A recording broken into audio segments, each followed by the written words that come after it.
Hi, my name is Dave Strassburg. I'm here at Alton Sports today in Farnham with these gentlemen who've just started carrying the sock. Pleased to meet you. And we're going to do a little bit of a demo today. And we're not going to really get too deeply into the technical part of it, but what we really want to try to do is try to be able to communicate to the customers when they come in. Because I'm sure you see a lot of people come in with plantar fasciitis or heel pain. It's a very common running-related injury. And we're just going to try to tell you how in about a minute or so you can get the point across of the product and have them understand exactly what's going on, and hopefully have them make the decision to purchase a sock. So I don't know if either of you ever had plantar fasciitis before or dealt with it? I haven't, but we've had plenty of customers that Okay. have it. Yeah. Well, one of the most common things that you'll see, and they'll probably mention this, is that when they wake up in the morning, that's when it's most notable, when they first step down on the floor. And the problem with the condition is that a lot of folks, when they first come down with it, they will wake up in the morning and they'll kind of stretch a little bit and they'll figure, oh, I'm just getting old or I overdid it or something. And once you stretch it a little bit, the problem will go away, at least initially. The problem is that after you do that for a few days, it stops working as well. Eventually you get to the point where it doesn't quite work as well. So there's a lot of education that you can do to help the customers exactly understand what's going on and what the sock's going to do. Now this is a model that demonstrates the plantar fascia, the thick fibrous tissue that runs on the bottom of the foot from the calcaneus up around the metatarsals. And there's a lot of misconception with this. A lot of the customers will think that it's a spur in there that's causing the pain, because the public will often refer to it as a heel spur. Yeah. But what the real issue is that a micro tear is developed at the calcaneus here.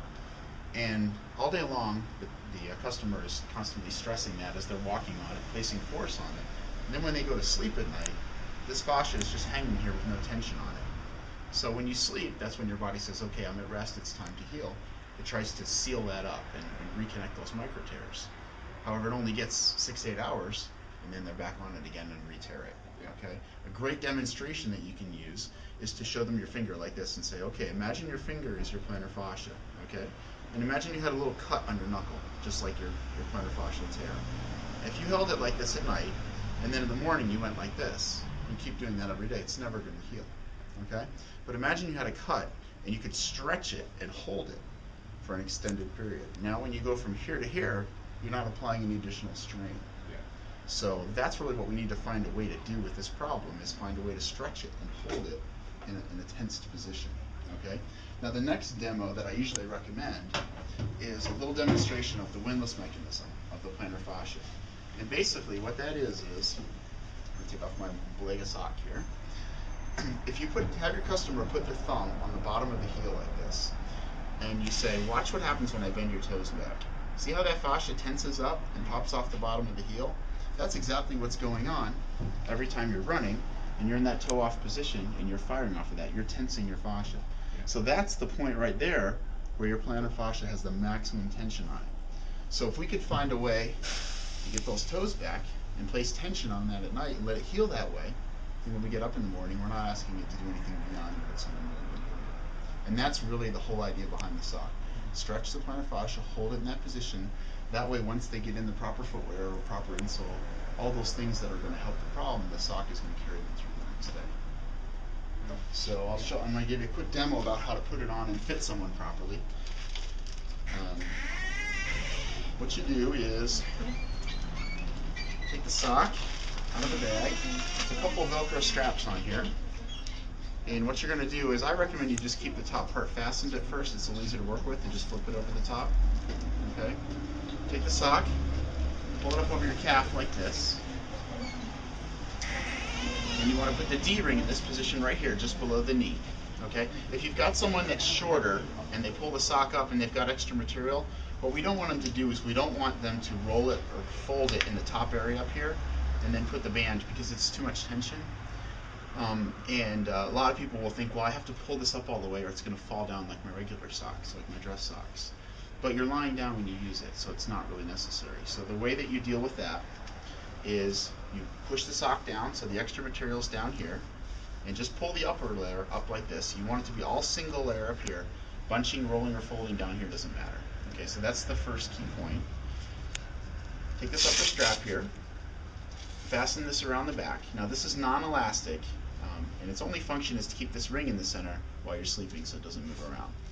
So that just is put in place lightly like that.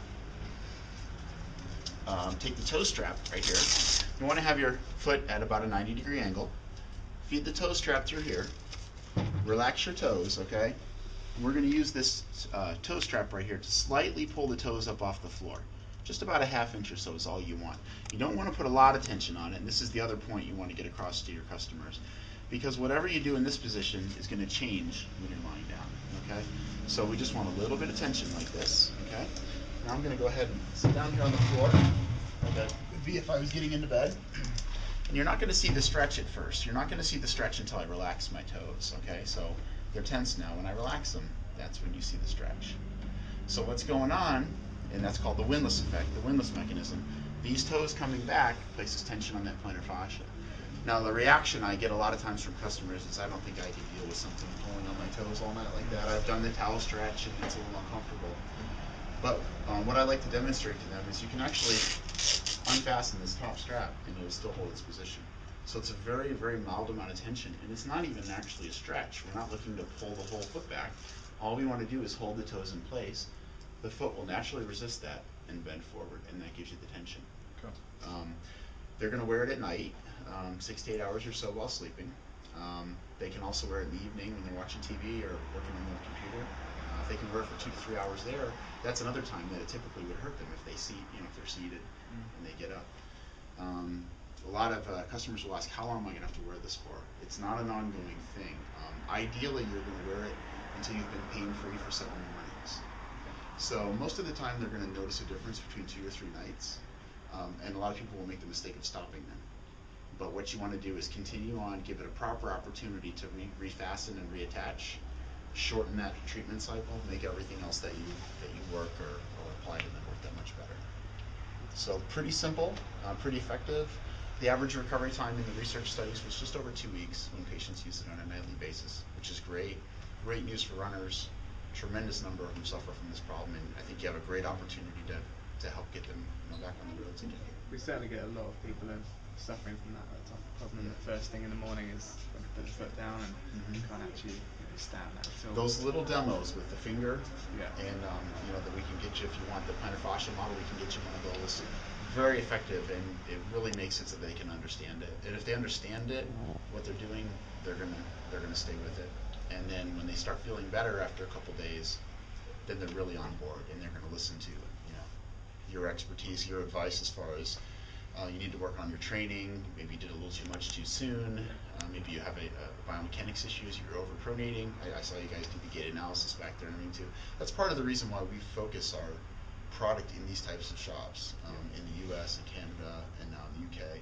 is because you understand the condition. I worked as a pharmacist before I did this, and my knowledge was really, frankly, quite limited in the area. I would have been thinking a donut heel pad and some ibuprofen or something like that, not really understanding all that goes into it. So, being here really helps our product work better and get better results for patients. So, do you have any questions at all, Tay? I mean, I used it when I had an Achilles problem, and that made a big difference. I mean, would you recommend it to people who've got Achilles issues as well? Sure. Because the strap is adjustable, what you can do is you can actually increase the tension on it. And initially it brings the toes back, but as you increase the tension, it will start to stretch out the Achilles as well. Yeah. If you go to that too quickly, sometimes the pressure is too much on the end of the toes. Yeah. So you can either gradually increase it over time, Yeah.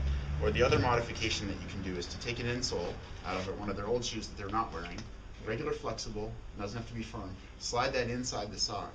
That will take a little bit of pressure off the toes while still allowing a full flex. Yeah. And you can go to a more aggressive stretch right away. So it's very effective for Achilles tendonitis, also for tight calves. Okay. You can put it on, adjust it, put a more aggressive stretch on it like this, and just sit for 10-15 minutes like this and apply a nice, consistent, controlled, slow stretch. Those are our two biggest issues we get really is Achilles and plantar fascia. So, Really common problems and really problems that you guys can definitely do something about. So, good stuff. Thank you for your time. You too, mate. You too. Thank you.